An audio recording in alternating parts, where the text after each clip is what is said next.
আর গুজরাটের অমিত শাহ কী বলেছিল, पहले क्रोनोलॉजी समझे। क्रोनोलॉजी की पहले आएगा क्या, उसके बाद आएगा एनपीआर, उसके बाद आएगा एनआरसी। অর্থাৎ আপনার গুজরাটের অমিত শাহ বলেছিলেন প্রথমে ক্যা হবে, তারপর হবে এনপিআর, তারপর হবে এনআরসি।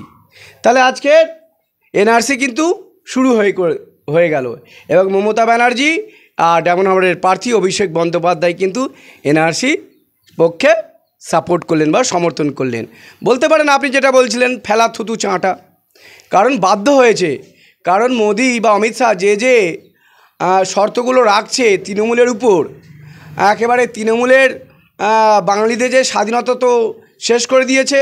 শুধু অভিষেক বন্দ্যোপাধ্যায়কে বাঁচাবার জন্য মমতা ব্যানার্জি তৃণমূল দলটাকে পুরো শেষ করে দিল, একেবারে ধূলিসাৎ করে দিল শুধু ওই অভিষেক ব্যানার্জিকে বাঁচাবার জন্য।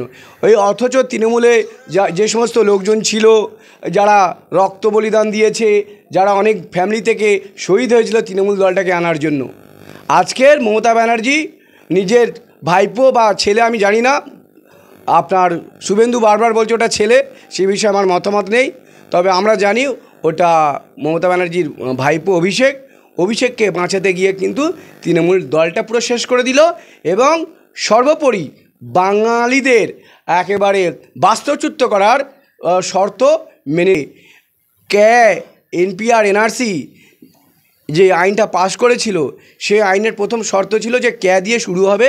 তাহলে আজকের কিন্তু মমতা ব্যানার্জি ক্যাকা ছিচি বলেছিল, আজকের কিন্তু তিনি প্রকাশ্যে তিনি ক্যাকে সমর্থন করে নিল। কারণ আপনারা দেখেছেন যখন ক্যা আইনটি পার্লামেন্টে পাশ হয় দিল্লির পার্লামেন্টে, তখন তৃণমূলের যে এমপিগুলো ছিল তারা প্রকাশ্যে কোনো বিরোধিতা করেনি এবং এই ক্যা বা সিটিজেনশিপ অ্যামেন্ডমেন্ট অ্যাক্ট এর বিরোধিতা করেনি। আমরা সবাই ভাবছিলাম যে হয়তো ইচ্ছাকৃতভাবে হয়তো বা অনিচ্ছাকৃতভাবে হয়তো অ্যাবসেন্ট থেকে গেছে, কিন্তু না, তৃণমূল এর মমতা বন্দ্যোপাধ্যায় এবং অভিষেক বন্দ্যোপাধ্যায় তাদের পরিষ্কার স্ট্যান্ড জানিয়ে দিয়েছে যে তারা ক্যা এবং এনআরসিকে সমর্থন করছে। কারণ তখন যারা এই তৃণমূলের এমপিরা অ্যাবসেন্ট থেকেছে, পার্লামেন্টে ভোট দেয়নি, ওটা কিন্তু দলের স্ট্যান্ড ছিল যে এনপিআর এনআরসি আমরা সাপোর্ট করব না বা আমরা বিরোধিতা করব না। কিন্তু সেটা পরবর্তীকালে এসে কি দাঁড়ালো, তারা প্রকাশ্য সমর্থন করলো। এর মানে এখানে এনআরসি চালু হয়ে গেল। এনআরসি চালু হয়ে গেলে লোকসভা নির্বাচনের পর সবাই আর কাগজপত্র নিয়ে কোর্টে দৌড়াদৌড়ি করতে হবে, তাদের পুরনো ডকুমেন্টস বার করতে হবে।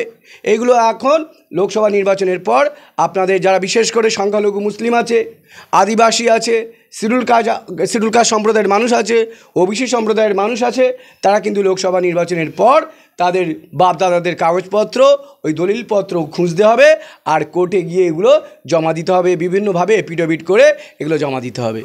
অর্থাৎ দেশের মধ্যে আমাদের পশ্চিমবঙ্গের যে বাঙালিদের যে স্বাধীনতা, এই পশ্চিমবঙ্গ মানুষের স্বাধীনতা কিন্তু শেষ করে দিল এই অভিষেক ব্যানার্জি এবং মমতা বন্দ্যোপাধ্যায় এনআরসিকে সমর্থন করলো।